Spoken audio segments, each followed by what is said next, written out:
Bonjour à tous, aujourd'hui nous sommes dans un garage pour parler de parallélisme. Je suis avec Corinne. Oui. Est-ce que vous pouvez vous présenter s'il vous plaît? Oui, Sabine. Alors, je m'appelle Corinne Esclapège. Je suis animatrice experte en sécurité routière, c'est-à-dire que je forme les moniteurs automoto poids lourds et j'anime les stages.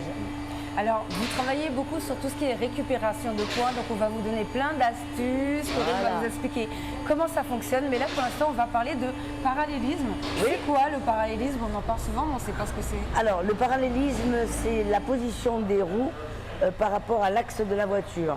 En gros, le parallélisme, ça peut faire comme ça ou comme ça, contrairement au carrossage qui joue comme ça. Mais le parallélisme est très important parce qu'on a tendance beaucoup à se garer à cheval sur les trottoirs ou frotter un peu les trottoirs. Et le parallélisme se déforme, on va dire. Et à ce moment-là, on va avoir une usure anormale des pneus. Et on va être obligé de changer les pneus beaucoup plus souvent. Et on va avoir de très mauvaises réactions en termes de stabilité du véhicule. Alors même si on doit faire le contrôle technique au bout de 4 ans et tous les 2 ans, souvent il ne faut pas attendre 2 ans pour le faire. Une fois par an serait une très très bonne idée. Avec la pression des pneus, bien sûr, à faire une fois par mois minimum. Voilà, très important, la pression des pneus. Oui. Et pareil, alors question qui peut paraître bête, mais des fois les gens se posent la question de savoir s'ils peuvent prendre la route alors que les pneus ne sont pas bien gonflés. Pourquoi c'est important la pression des pneus? Alors, déjà le constat, c'est qu'on dit qu'il y a 3 voitures sur 5 qui sont en état de sous-gonflage des pneus. Alors, il ne faut pas croire que c'est en fonction des kilomètres qu'on fait, mais plutôt du temps. Même si je prends ma voiture que le samedi et le dimanche, comme elle reste à l'arrêt, avec la chaleur, ici en plus la température, eh bien la pression elle va descendre. Et quand on a des pneus sous-gonflés, eh bien on abîme les flancs déjà. Comme on prend beaucoup de giratoires, hein, comme ici par exemple, eh bien la voiture pourrait se déjanter, on va dire, et partir sur le côté. Et puis surtout, ça favorise l'éclatement. Puisque comme le pneu est sous-gonflé, les flancs qui eux sont beaucoup plus sensibles, puisqu'ils servent à absorber un peu le choc, on va dire, ou en tout cas ils participent à l'amortissement, et bien à la fin ils peuvent s'user, voire même on peut avoir ce qu'on appelle des hernies, et là le pneu demande qu'à éclater. Voilà. D'accord. Est-ce que pour les poids lourds et pour les motards, ça fonctionne de la même manière, que ce soit le parallélisme ou la pression des pneus? Alors en moto, le parallélisme, on le fait moins, on fait plutôt l'équilibrage de la roue pour pas qu'elle soit déséquilibrée quand elle roule. En poids lourd, bien sûr, hein, c'est exactement le même fonctionnement. D'accord. Alors là, on va regarder. Ah oui, c'est vraiment très bien parce que là, en plus, on voit le petit logiciel qui permet de faire précisément l'alignement Des pneus. et Donc ça justement veut ça que c'est calculé. Voilà, quelqu'un d'attentionné qui est venu faire son parallélisme.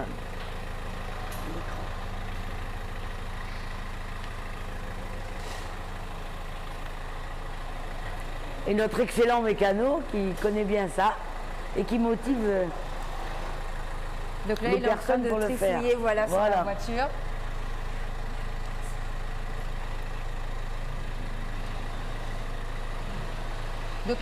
Donc ça, le parallélisme, il faudrait le faire chaque année pour que ce soit bien. Il vaudrait mieux, oui, le faire une fois par an, ou bien si on voit une usure anormale de ses pneus, ou bien si on sait qu'on a pris un petit choc. Alors parfois, ça ne va pas nécessiter des réparations, mais il n'empêche que le parallélisme va être déréglé. Voilà. Est-ce que, bon, on sait qu'il y a pas mal d'accidents déjà sur notre territoire en Guadeloupe, mais est-ce que le parallélisme peut causer des accidents? Est-ce que ça peut causer des accidents ou est-ce que ça peut intervenir défavorablement quand il y a des accidents sur notre territoire? Alors, c'est surtout, oui, ça peut provoquer un accident. Et puis la personne, par exemple, qui va avoir un pneu qui éclate parce que le pneu était usé anormalement, c'est-à-dire que quand elle va le regarder, si elle regarde que d'un côté, elle va dire il est en bon état, alors que peut-être à l'intérieur, il est très usé. D'accord. Et puis dans ce cas-là, ce qui va sûrement se passer, c'est que le pneu va éclater et la personne va dire j'ai pas de chance, mon pneu a éclaté, alors qu'en fait, il demandait que ça. Voilà. Alors ça, qu'est-ce que c'est? Je vois que le garagiste vous a remis ça. Alors, est-ce que vous êtes experte en garage? Est-ce que vous savez ce que c'est? Alors, je suis pas mécanicienne, même si j'ai fait des études en mécanique, mais ça, c'est tout simplement un bras de qu'on appelle les biellettes de suspension là. Bien, Sabine, vous êtes meilleure que moi. Et donc, eh bien, on vérifie tout ça, on vérifie les cylindres blocs aussi. Parce que tout ça, ça joue, vous voyez. C'est très important. Alors, bien sûr qu'avec le contrôle technique, on a avancé sur les accidents à cause de l'état du véhicule. Mais n'oublions pas quand même qu'on maltraite beaucoup nos voitures, on s'en rend pas compte. Surtout en Guadeloupe, il y a des trous Voilà. partout, donc on en profite pour rappeler les politiques, s'il vous plaît, préserver notre portefeuille, arranger nos... Tenez, je vous montre un exemple de parallélisme. Vous voyez ici, on voit même la corde. Et la personne, quand elle a regardé son pneu, eh ben, de ce côté-là, elle le voyait en très bon état. Alors, je ne sais pas si vous voyez bien. C'est quand même énorme, hein. Il manque un peu de lumière peut-être. Vous voyez ici, là, bah, ce pneu, il demande qu'à éclater, quoi. Alors que si je le regarde que comme ça, mais il est parfait, puisque on a bien la mesure du pneu, on voit bien la sculpture, vous voyez. Donc ça, c'est un problème par rapport au parallélisme de la voiture. Et cette personne, vous voyez, eh ben, si elle avait fait son parallélisme régulièrement, ben, elle aurait fait d'économie de pneus. D'accord, voilà. Et ça aurait évité effectivement les accidents. Parce qu'un parallélisme, ça ne coûte pas très cher, pas vrai? Combien faut-il compter pour faire un parallélisme? Oui, ça coûte à peu près combien ce genre d'opération? On va aller voir les tarifs. Bah allez, on va regarder. Allez. Alors je rappelle qu'ici, nous sommes dans le garage qui est à l'entrée du Gosier et qui s'appelle le G2. Oui. Donc le para-géométrie, donc c'est à partir de 55 pour les véhicules légers, 95, donc ça va jusqu'à 160. Pour les 160 4x4 €, voilà, pour les utilitaires. 55 €, c'est même pas le prix d'un seul pneu. Hein. Ouais. Donc ça vaut vraiment le coup de le faire. Surtout pour la sécurité en plus. Voilà. Effectivement. Pas attendre d'avoir un accident pour comprendre. Donc là, on regarde ce qu'il est en train de faire et on peut constater que la roue est en train de bouger, on dirait.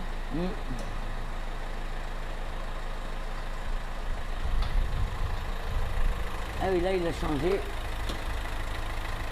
Il nous a changé la biellette, il en a mis une neuve. Ça, c'est celle qu'il a démontée. Et on voit maintenant la neuve, là. Vous voyez, ça valait quand même le coup de venir pour constater qu'il y avait quand même un souci important. Effectivement, hein, donc aujourd'hui, on est bien tombé finalement. Ben parce qu'on oui. est en direct. On était dans le sujet. On était en direct dans le montage. Oui, et là, on voit à l'écran que c'est passé en vert. Effectivement. Donc tout à l'heure, Hervé va nous expliquer un petit peu ce qu'il a mis en place, comment ça fonctionne. Alors nous, on va vous montrer aussi un changement au niveau des roues. Alors je vais lui passer mon câble de micro. On est en direct, Là, hein, les gens. On est en direct. Alors allez-y. Donc là, rotule et biellettes de direction ont été changées. Les biellettes de barre stabilisatrices aussi. C'est spécifique, ça va sur le triangle. De ce côté-là, pareil. Ça a été changé. Là, je vais mettre de la lumière. Vous voyez là. Voilà, ça c'est neuf, d'accord. Moi j'ai fait le réglage par rapport à l'ordinateur, donc c'est réglé au centième près. Donc je redresse la roue. Mais je ne fais pas un para sur des pneus usés. Je ferai un para sur des pneus en très bon état, voire occasion en très bon état, voire neuf. D'accord, Voilà. alors les biellettes, à quoi ça sert exactement? Comment on sait quand il faut changer? Quand ça fait du bruit. Ou quand la rotule ici est coupée. Cette rotule-là. Quand cette rotule-là est coupée. Donc je vais vous montrer, je vous avais donné ça tout à l'heure. Vous voyez toujours la rotule et la biellette. Elle est là. Et là, Ah, voilà. Alors, à ce niveau-là, vous avez la direction. Donc ça s'appelle la biellette de direction qui vient se brancher sur la direction. Apparemment, vous voyez que c'est propre, mais il y a du jeu. Là, vous avez la rotule de direction sur laquelle on vient poser la roue. D'accord ? Quand vous tournez sur place, faites une manœuvre sur place, vous allongez le filet d'un côté, vous le rétrécissez de l'autre. Au permis, on vous apprend à conduire, enfin tout au moins à faire des manœuvres en roulant. oui. Donc quand vous avez des petits trous comme ça, ça va. Mais quand vous avez du pneu 19-20, vous allongez le filet d'un côté et de l'autre. Ce qui fait, c'est qu'il y a du jeu dans la rotule. Je ne sais pas si vous voyez. Effectivement, ça bouge. Ouais, ça bouge. Ah non. D'accord. Donc comme ça bouge, c'est pas ça qui va s'user, c'est le pneu. Parce que le pneu, il est mou. D'accord. Le pneu, il est fait pour accrocher le béton ou le macadam. Cette partie-là va s'user. D'accord. Après, il y a l'arrière aussi. Donc c'est ce qu'on appelle une géométrie. Mais là-dessus, Par rapport au parallélisme. le para, c'est que le train avant. D'accord. À l'arrière, ça s'appelle une géométrie. Donc on règle derrière et devant en même temps. Mais cette voiture, elle n'est pas équipée pour faire... Non, il n'y a pas de bras. D'accord. Elle n'est pas équipée pour faire un réglage à l'arrière. Voilà l'arrière. Voilà, c'est simplement un U. Vous voyez? Ah oui, oui. C'est simplement un U. Le seul problème qu'il peut avoir, c'est soit un roulement, soit un amortisseur qui donne du jeu. D'accord. Et là, les roues sont en bon état. D'accord. Quelle est l'importance du parallélisme Alors, des roues? C'est ce que je demandais dans les accidents. il n'y a pas que le parallélisme. L'équilibrage. L'équilibrage, c'est des masses d'équilibrage qu'on colle ou on agrafe sur les jantes. En tôle, on agrafe, et en alu, on colle. Alors, qu'est-ce C'est que c'est? tous les Quelle est 10 la 000, différence? c'est tous les 10 000 km qu'il faut faire ça. D'accord. Ça évite la vibration dans la direction. D'accord ? Après, il y a des gens qui négligent. Alors, on fait ça quand on change des pneus. On met des pneus d'occasion ou des pneus neufs. Donc, il faut faire l'équilibrage. Le parallélisme, ça se fait aussi tous les 10 000 km. Comme je vous ai déjà indiqué, c'est à cause du volant. Comme vous avez une direction hydraulique ou électrique, donc c'est assisté, vous ne sentez pas le volant quand vous le tournez. Surtout quand c'est des grandes roues. Donc, ça use les pneus. D'accord. Mais les gens, quand ils se garent à l'arrêt, ils voient quand leur volant part sur le côté. Ça veut dire que là, c'est déréglé au niveau des pneus. Après, il y a aussi le gonflage qui est très important. La pression, comme on disait Parce tout à l'heure. que l'air, vous mettez de l'air dans une enveloppe vide. Donc si vous ne faites pas la pression régulièrement, au moins une fois par mois, surtout ici parce qu'il y a beaucoup de chaleur, vous avez des différences de pression. Donc les organes qui sont les triangles, les rotules, les amortisseurs travaillent mal, puisque ce n'est pas équilibré. D'accord ? Après, nous, on met de l'oxygène. Donc l'oxygène, c'est de l'eau. Ça s'évapore ici avec le soleil. D'accord. Ben justement, est-ce que par rapport à ça, on doit encore plus faire de contrôle ici en Guadeloupe que sur, par exemple, le territoire européen ? C'est beaucoup plus contrôlable. Enfin, il faut mieux contrôler plus facilement ici un véhicule que laisser. C'est comme les voyants moteurs. Hein. Quand il y a des voyants au tableau de bord allumés, les gens ils pensent que c'est rien du tout. Mais quand vous avez un voyant, c'est parce qu'il y a un problème. D'accord. Donc c'est à faire vraiment régulièrement dans nos zones qui sont vraiment tropicales. Et il faut aussi éviter de rouler dans l'eau parce que l'eau, quand il fait 40 ou 50 degrés dehors, quand vous passez dans l'eau, vous avez 20 degrés de différence.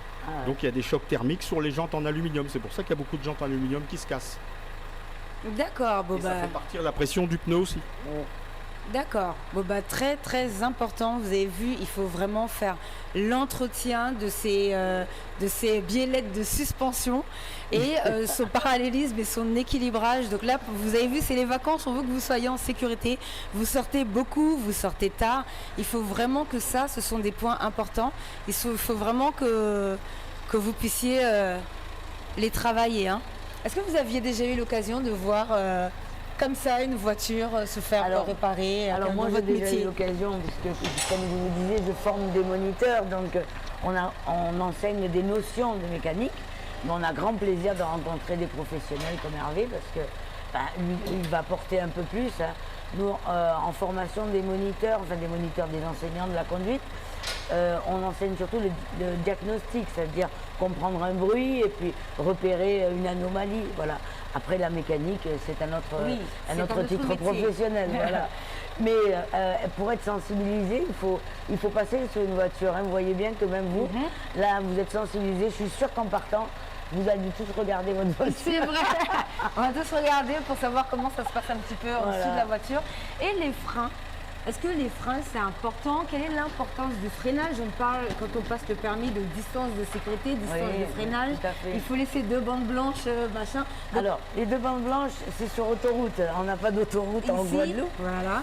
Donc, c'est pas un très bon repère. C'est marrant parce que tout le monde a retenu les 2 bandes alors qu'on n'en a pas ici.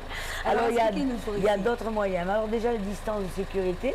Le premier constat qu'on peut faire, c'est qu'en Guadeloupe, personne ne les tient. Oui, alors ça, et quand bien même vous décidez de le faire, donc vous allez laisser partir la voiture, quelqu'un va se mettre au milieu. Oui, mais comme on va vers une voiture maintenant de plus en plus autonome, qui va, elle, réguler les distances sécurité, on va se rendre compte à quel point on ne les tenait pas. En fait, le conducteur, il a tendance à laisser le temps de réaction qu'il va avoir pour freiner, et puis il va le mémoriser. Et puis si à un moment donné la voiture devant freine et qu'il est surpris, il va se dire tiens, je vais en laisser un petit peu plus. Parce qu'en fait, on ne sait pas combien de mètres il peut y avoir. Alors, à l'auto-école, on apprend bien sûr quelques façons de le savoir. Alors déjà à l'arrêt, souvent on me pose la question, à l'arrêt, combien de distance? Si on a l'arrêt, il n'y a plus de distance, mais quand même il y en a une. Parce que imaginez-vous que vous êtes cette voiture-là derrière celle-là, et celle-là, elle ne repart plus. Parce qu'elle est tombée en panne, parce qu'elle a un problème. Si vous l'avez trop collée, vous ne pourrez pas partir. Donc toujours laisser la distance qui va permettre de pouvoir se déporter. Et qu'est-ce que les gens doivent laisser comme distance? Alors les gens souvent disent qu'il faut voir les roues arrière de la voiture. Enfin, si vous avez une voiture sportive et qu'elle est basse, vous ne les verrez jamais les roues. Donc on va dire qu'il faudrait laisser la valeur au moins d'un bon mètre pour pouvoir se déporter. Autre chose, pourquoi on va aussi garder des distances même à l'arrêt? Parce que parfois, quelqu'un va nous percuter et si on est trop collé, on va caramboler. Alors que si on a... voilà. Donc en gardant un peu de distance, on va pouvoir peut-être éviter de rentrer dans l'autre. Ça, c'était donc au niveau des distances. Alors après, quand on roule par exemple sur la nationale et qu'on aimerait savoir à peu près si on a la bonne distance, même si malheureusement on ne va pas réussir, comme je vous disais, à la prendre, eh bien il faut prendre un repère sur la route, un panneau publicitaire ou un poteau.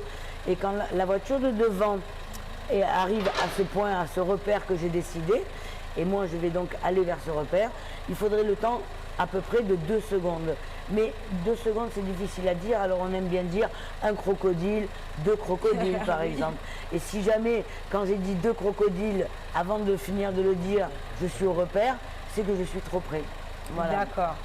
Et par rapport, alors on va sortir parce qu'il faut descendre le véhicule et on travaille quand même en direct là, pratiquement. On va même passer de l'autre côté. Et voilà, vous avez vu, toujours respecter les bornes rouges et blanches, hein. Ça veut dire aussi, bon, on en parlera après tout à fait. sur les autres, parce que c'est vrai qu'on va se revoir plusieurs fois pour vous donner vraiment des informations qui sont importantes, parce qu'on a beaucoup trop d'accidents sur notre territoire. Oui, on se tue 3 fois plus que dans l'Europe, oui, absolument, que dans l'Hexagone déjà. D'accord. On se tue en Guadeloupe 2 fois plus qu'en Martinique, alors qu'on est à peu près autant d'habitants. Oui, oui, tout à fait.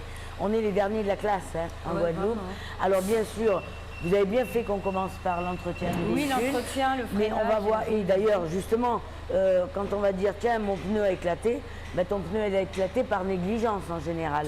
Alors, oui, à 90%, c'est... Alors, qu'est-ce que c'est de la négligence? Eh ben, c'est ce qu'on vient de voir tout à l'heure. J'ai pas fait la pression, j'ai pas bien contrôlé mes pneus. Vous avez vu le pneu qu'on a vu tout à l'heure. Si je jette juste un coup d'œil comme ça, ben, je veux dire, ça va, mes pneus sont bien.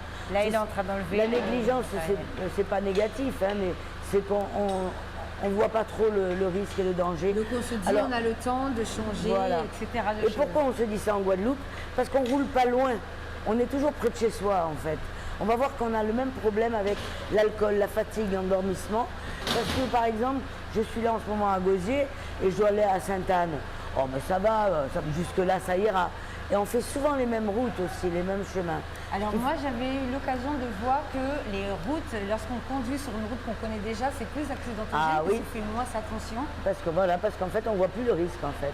On ne peut pas penser qu'on peut se tuer autour de chez soi. L'année dernière, il y a eu quand même 49 tués, et ce ne sont pas des accidents où les gens roulaient à 200 à l'heure. Oui. C'est l'habitude, en fait, on va dire, qui tue. Hein. Et puis aussi la négligence, parce que je ne vois pas où est le risque, je ne vois pas où est le danger. Et on va voir que 92% de l'accident, c'est du comportement. Donc c'est bien de relier le véhicule à l'humain, mais en fait c'est l'humain qui gère son véhicule. Voilà. C'est très rare qu'un pneu qui éclate, ce soit la faute à Michelin ou à Dunlop. Oui. Voilà. Mais ça peut arriver. Alors ça arrive souvent pour les poids lourds parce qu'ils ont droit à un rechappage, c'est-à-dire qu'on va refaire la gomme sur le pneu, vu qu'il y en a beaucoup des pneus sur un poids lourd et que ça coûte très cher, ils ont droit à un rechappage. Si ce rechappage est mal fait ou que le pneu est monté à l'envers, il se peut que la gomme s'en aille en roulant, vous voyez. Mais sur les voitures, on ne fait pas de rechappage. Donc pensez à regarder l'état de ces pneus et surtout faire la pression une fois par mois. D'accord. Alors, vous faites aussi des stages de récupération de points. Où est-ce que vous faites ça? Alors, j'en fais dans toute la Guadeloupe, on va dire, hein, particulièrement. Là, le 21 août, j'en anime un à l'hôtel Caraïbe Hôtel à Gosier. Voilà. Vous allez me dire l'heure, on va aller faire un petit voilà, très bien, vous serez bienvenus. Et justement, alors au mois d'août, c'est un peu plus calme parce que les gens pensent plus aux vacances. Alors c'est pour ça que c'est bien de leur donner des conseils pendant les vacances. Oui. Voilà. Parce que c'est pendant les vacances qu'on profite pour s'amuser, boire, peut-être dormir moins la nuit. Donc on a beaucoup d'accidents dus à l'endormissement et aux produits psychoactifs, bien entendu. En plus, en parlant justement des produits, la loi a été durcie, là, donc ça va être très absolument. On aura beaucoup de choses à dire et à informer concernant les infractions. Parce que d'un côté, on nous a donné quand même un petit relâchement, ce sera pour le point qu'on perdait de 1 à 5 km/h. Mais la contrepartie, c'est qu'on risque de perdre 8 points pour une alcoolémie. Je rappelle qu'on en a 12 au bout de 3 ans, parce qu'on démarre le permis, les permis probatoires démarrent à 6. Donc la première année, s'ils font même une petite alcoolémie, c'est-à-dire en contravention, il n'y a plus de permis. Alors quand on parle de permis, j'en profite pour poser la question, comment ça se passe? Est-ce qu'il y a un délai d'attente avant de le repasser? Alors ça se passe mal, parce que c'est une mise à pied de 6 mois déjà obligatoire. D'accord. Et pendant ces 6 mois, on va aller passer des tests psychotechniques chez un psychologue agréé.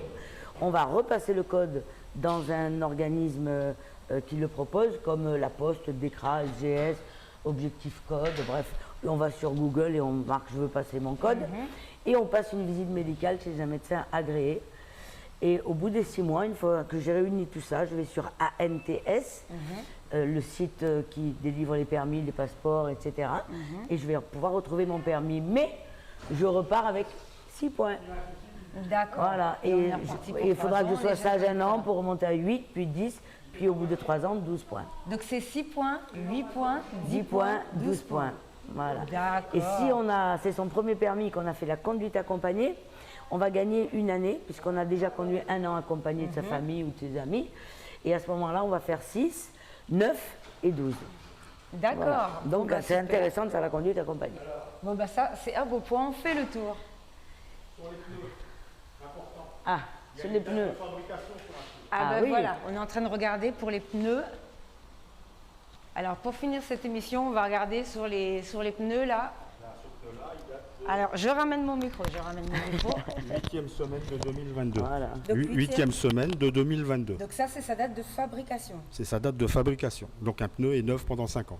D'accord. Et après il y a une histoire de quand il est plus neuf, on peut quand même l'acheter, mais c'est un autre nom. C'est de l'occasion. Donc l'occasion, ça peut durer 1 semaine, comme ça peut durer 6 mois, ça dépend dans quel état il est. D'accord. Ensuite, vous avez les témoins d'usure, parce que ça, les gens ne connaissent pas. Voilà. Le petit taquet là, ça c'est ça le témoin d'usure. Quand il arrive à ras, comme là il est pratiquement à ras, c'est à ce moment-là qu'il faut penser à changer les pneus. D'accord. Bon, bah, très importante comme information, vous retenez bien ça.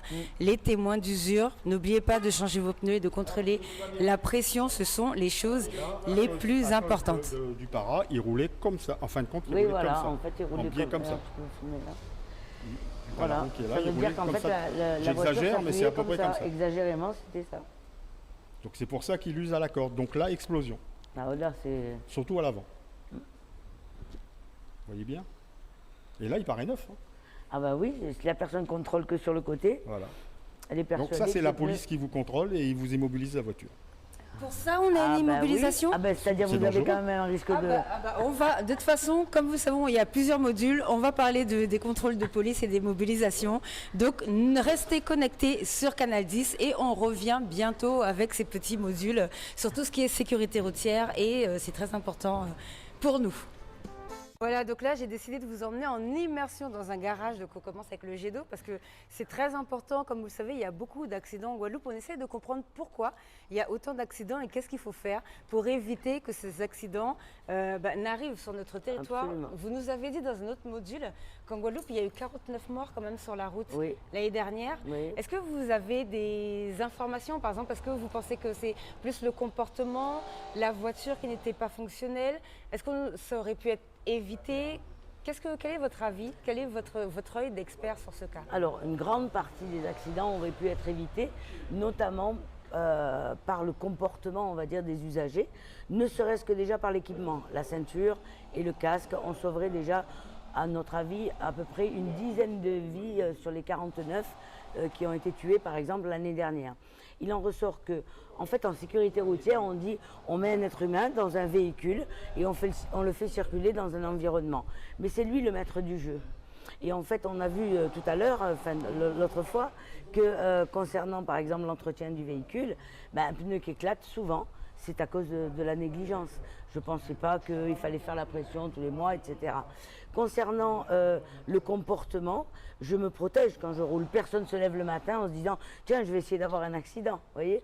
Oui. Et donc, ça veut dire qu'il y a un problème sûrement, très certainement, de méconnaissance, d'idées reçues concernant la vitesse, d'idées reçues concernant l'alcool, la fatigue et l'habitude surtout.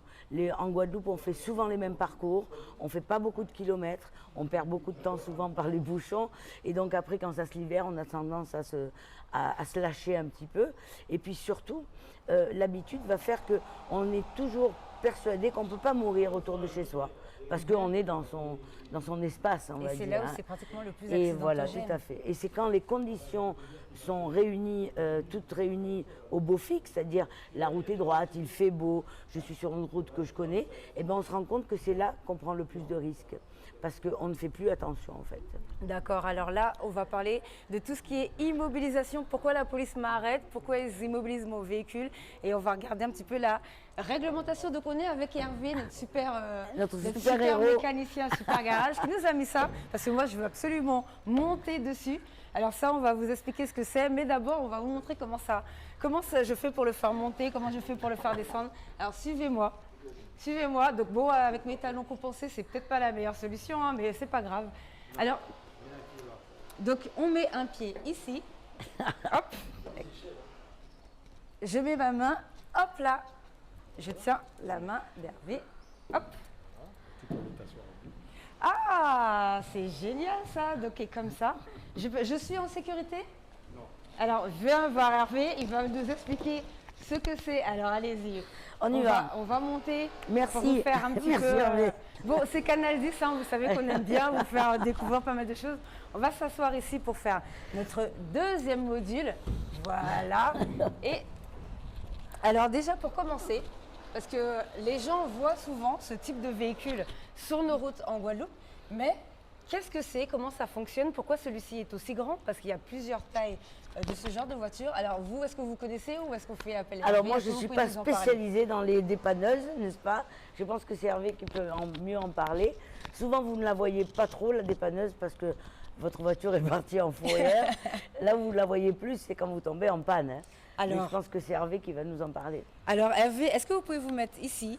Alors vous présenter pour les téléspectateurs qui ne vous connaissent pas, s'il vous plaît, et nous dire ce que c'est que cette plateforme, combien de kilos on veut tous avoir sur cette machine. C'est des tonnes.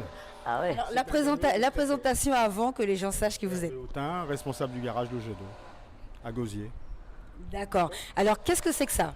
C'est un Mercedes, donc bon, peut-être pas dire la marque, mais bon, Ouais. c'est un camion Mercedes de 13 tonnes, dépanneuse avec une grue. Vous voyez qu'il y a une grue là-bas au fond.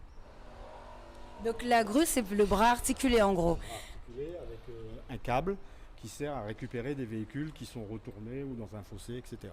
Alors, parce qu'on a vu qu'il y a plusieurs styles de dépanneuses, quand on va parler de tout ce qui est immobilisation, vous allez nous expliquer, mais pourquoi elle a un bras articulé? C'est un poids lourd. Donc ça, c'est une dépanneuse pour les poids lourds. 13 tonnes, ça peut soulever? Ça peut soulever un 4x4 comme celui qui est là en face. Là. Voilà, un 4x4 comme ça. Après, il y a des véhicules qui sont des VL avec le permis B. Ça, il faut le permis poids lourd, donc avec le permis B, où on peut prendre la petite Opel comme ça. Une voiture maximum 1 tonne 2. D'accord, très bien. Alors, pourquoi avoir besoin de dépanneuses? Quel est le cas où les gens peuvent faire appeler accès? Accidenté, il manque une roue, moteur cassé, ou pas d'embrayage, plus de frein, tout ce qui peut se produire sur la route. D'accord. Alors, ou chez vous. Chez vous, effectivement. Où on vous attrape alcoolisé et vous n'avez personne pour conduire votre voiture. Alors justement, alors ça c'est ce qu'on appelle les immobilisations. Voilà, l'immobilisation, c'est pas tout à fait la même chose. Parce que quand on immobilise un véhicule, ça veut dire que la personne qui vient de se faire verbaliser ou arrêter peut faire appel à quelqu'un pour venir chercher le véhicule. Donc c'est pas tout à fait la même chose. Par contre, on peut avoir après ce qu'on appelle des confiscations. Ah. Donc là, elle passera par, voilà, il y aura saisie du véhicule. Donc là, c'est en fonction de la gravité de l'infraction. Oui. D'accord. Alors on va parler de l'immobilisation.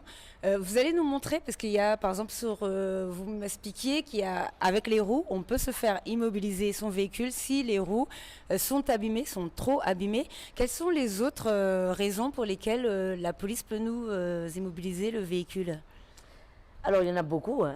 Il y a le contrôle technique, par exemple. Il y a, l'assurance, bien entendu.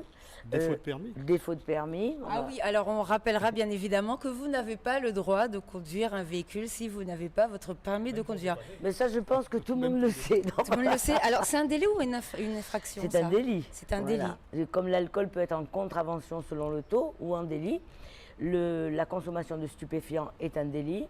Et puis après, on a d'autres délits comme homicide, blessure involontaire, refus d'obtempérer, délit de fuite. Et la loi vient de changer justement, donc elle a été durcie tout à l'heure en fin de module. On va peut-être en parler plus pour que les gens soient au courant de ce qui est mis en place. Moi, ce que je voudrais savoir pour l'instant, c'est quelles sont les raisons pour lesquelles on peut être immobilisé. On a dit les pneus, les défauts de permis, bien évidemment, défauts d'assurance. Oui. Lorsqu'on est alcoolisé, vous m'expliquez que la police peut appeler quelqu'un d'autre pour construire. Alors, c'est pas la police qui appellera, c'est vous c'est la personne arrêtée qui va appeler. Parfois, l'autre personne est dans le véhicule, donc on va le tester aussi. Et s'il n'est pas alcoolisé, il va pouvoir partir au volant du véhicule. Donc c'est mieux si vous sortez en soirée, vous savez, il y a le fameux boire ou conduire. Exactement. Donc avec le boire ou conduire, c'est mieux que la personne qui n'est pas alcoolisée prenne directement le volant. Tout à fait, c'est quand même mieux. Alors comment on fait pour savoir, est-ce que vous savez comment on peut mesurer le taux d'alcoolémie lorsqu'on sort en soirée? Parce que les gens me demandent des fois, est-ce que j'ai le droit de boire 2 bières? Est-ce que par exemple si je bois 2 verres de whisky, c'est pareil? Est-ce que le taux d'alcool qu'il y a sur la bouteille de whisky, ça veut dire qu'on peut boire toute la bouteille? Comment ça fonctionne? Si vous y arrivez. Alors, si on y arrive. Il faut déjà comprendre que quand on parle de verre, on parle de dose barre, de verre standard. Chose qu'on ne se sert pas quand on est entre amis ou en famille. Oui, parce que quand on va dans les bars, effectivement, ils ont des petites mesurettes pour pouvoir retourner les alcools. Alors on pourrait dire que, d'ailleurs il y avait un spot qui disait à partir de 2 verres tout s'accélère, ou 2 verres ça va, et 3 verres bonjour les dégâts. Oui. Eh bien il faut faire attention parce que ça dépend encore de ma corpulence. Par exemple, on sait très bien que si on compare femme-homme, on peut aller du simple au double. Par exemple, vous, Sabine, vu votre taille, je pense que même 2 verres, ce serait de trop. D'accord. Voilà. Pourquoi? Parce que l'alcool va dans tout ce qui est matière liquide, c'est-à-dire l'alcool part dans le sang. Et combien j'ai de litres de sang déjà pour commencer. Et l'alcool est métabolisé par le foie, donc comment va mon foie aussi. Donc vous voyez, c'est difficile de donner des conseils ou des valeurs. Ceci étant, 1 verre, ça ira pour tout le monde. 2 verres, ça ne va pas toujours pour tout le monde. Alors, est-ce que les jeunes conducteurs ont le droit à ce fameux verre ou est-ce que c'est zéro alcool? Pour les jeunes conducteurs, les permis probatoires, c'est 0. Puisque, en fait, si pour nous tous, ayant un permis de plus de 3 ans, le taux est à 0,5 g ou 0,25 mg dans l'air expiré, ce qui est une équivalence. Pour les jeunes conducteurs, c'est 0,20 g. C'est-à-dire, c'est même pas un quart de verre. Oui, c'est un panaché. Donc, voilà, bien blanc. Voilà. Donc, en fait, le problème quand on sort, c'est que souvent, on va être en infraction. Donc, on pourrait dire éventuellement, je sors dans un bar ou dans une discothèque ou dans un restaurant. Si j'ai bu 2 verres, il faudra que je laisse passer au moins une bonne heure pour pouvoir reprendre le volant. Alors justement, comment on mesure? Parce que je sais que l'alcool reste dans le sang au moins 3 heures, mais elle est détectable 7 heures. Alors expliquez-nous comment ça fonctionne. Confondu avec les stupéfiants. Expliquez-nous tout ça. Quand on boit un verre, il va falloir, le pic, si vous voulez, va être atteint au bout de 20 minutes si on est à jeun. D'accord. Si on a mangé, et selon ce qu'on a mangé, il peut monter que dans l'heure. Une fois qu'il a atteint son pic, on va prendre le cas de à jeun. 20 minutes, on est au top. C'est-à-dire on est au pic, et 1 heure après, il n'y a plus rien. Si mon foie est en bon état. D'accord. Parce que malheureusement, le foie, pour certaines personnes, n'est pas travaille très bien. Et si donc je cumule des verres, ça va donc être cumulé.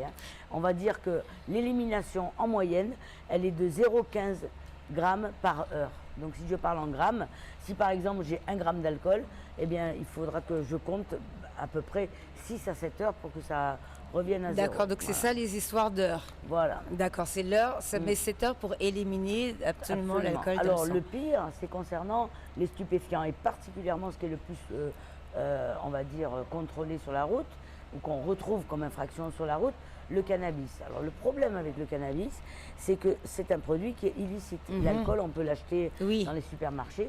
Le cannabis, c'est interdit. Et le problème qui se passe, c'est que du coup, il n'y a pas de dose barre. On ne peut pas faire de joint standard, puisque c'est interdit. Voilà. Donc à partir de là, la personne qui va vraiment fumer le dimanche, le lundi ou le mardi, elle peut être contrôlée positive, alors qu'elle ne ressent plus les effets. Mais on va retrouver des traces de cannabis. Et là, elle sera traitée en délinquance. C'est-à-dire qu'on va lui suspendre son permis immédiatement, elle va passer au tribunal correctionnel et elle risque 4 500 € d'amende, 2 ans de prison et 3 ans de suspension de permis.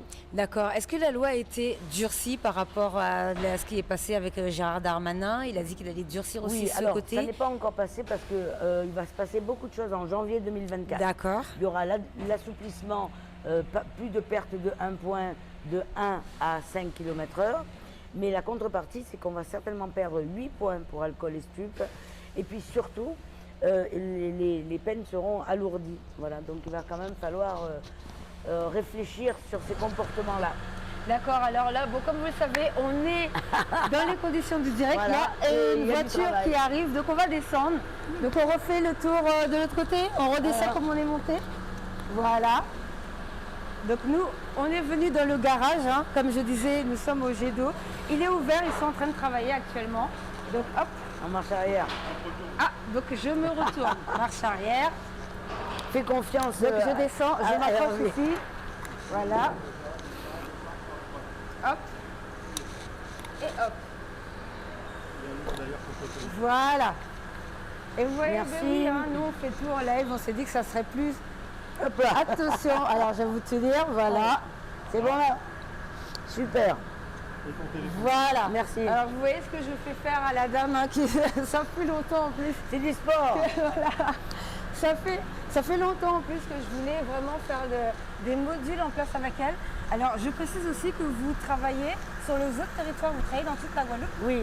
Vous, il n'y a pas longtemps, vous avez fait la sécurité routière à Saint-Barth.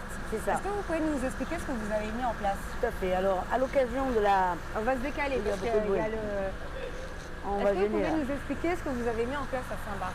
À l'occasion de la semaine de la sécurité routière au travail, qui est lancée par le gouvernement depuis maintenant plusieurs années, j'ai proposé l'idée qu'on fasse la sécurité routière tout court.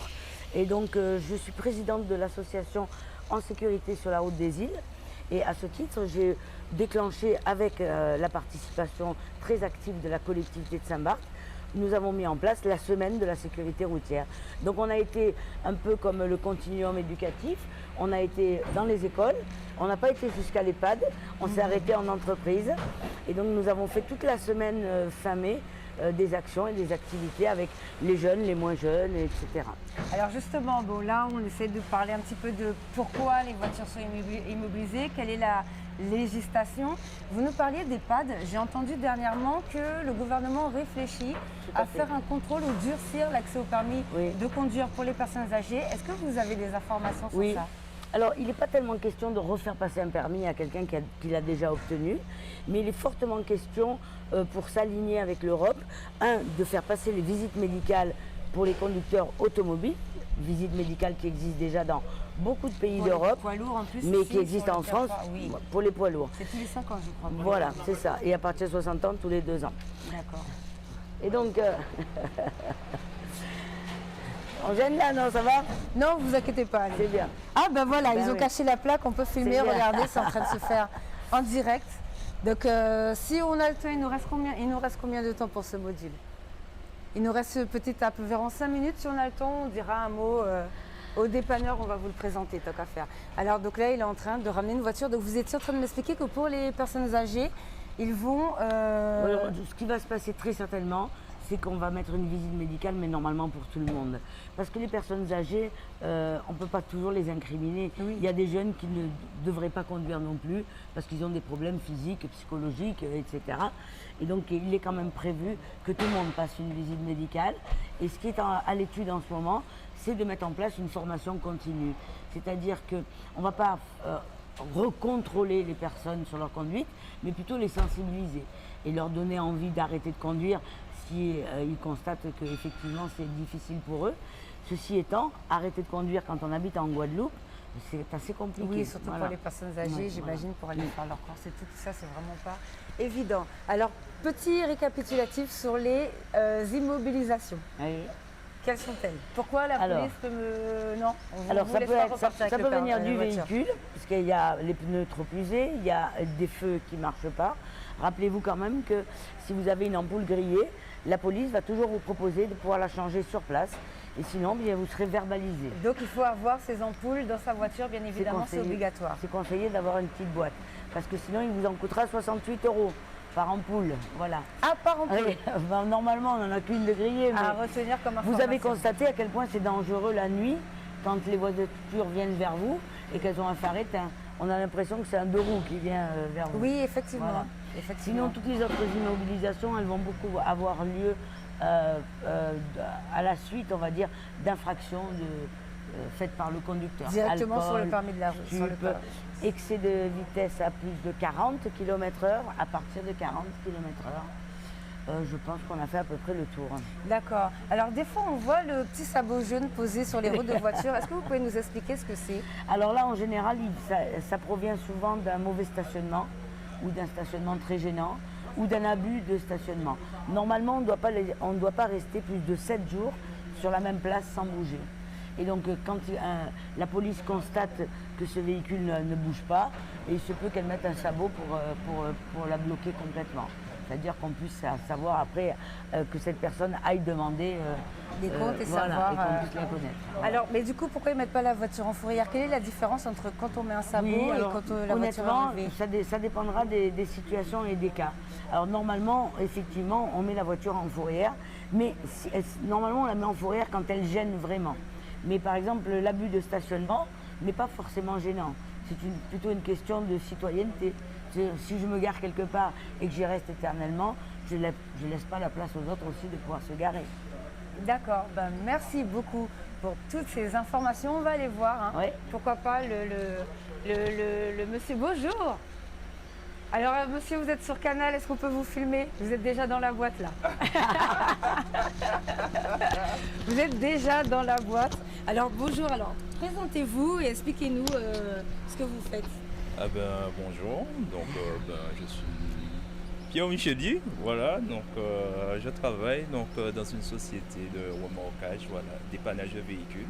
Vous tombez à pic parce qu'on était en train de parler de ça, les immobilisations, quand les voitures tombent en panne, etc. D'accord, voilà, c'est mon quotidien, on va dire.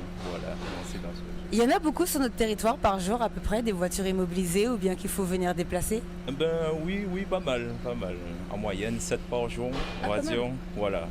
Et la plupart du temps, c'est les gens sont en infraction ou c'est des problèmes mécaniques? Problème mécanique, généralement. Ouais, voilà. Donc vous avez vu, donc comme on vous a dit dans un autre module, problème mécanique, regardez, vous devez faire venir une dépanneuse. Donc c'est très important l'entretien de la voiture, même aussi pour éviter les accidents. En tout cas, restez connectés. On va essayer de vous donner le maximum d'informations sur le code de la route, la sécurité routière, afin qu'il y ait moins d'accidents et que vous ayez toutes les informations. Merci de nous suivre.